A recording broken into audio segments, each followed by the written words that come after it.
walang yakang gunggong. Kakala ko ba yung 4,057 pages binasa mo? Kala ko ba ni-review mo? Kala ko ba inanalyze mo? Ang tanga-tanga mo, ibang papel yata yung binasa mo. Ang bobo mo magbasa. Ang bobo mo mag-analyze. Higit sa lahat, ang bobo mo mag-review. Mapapahiya ka sa akin parang supalpal kay Hasul ni Christyo.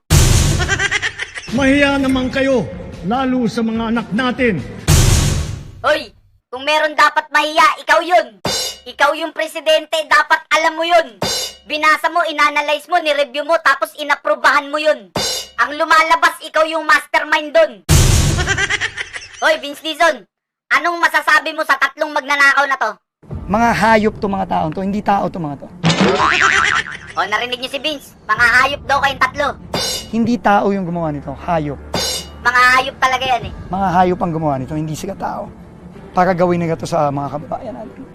Dami pa sinasabi, bitayin na yan. And believe me, itong mga hayop na to, makukulong.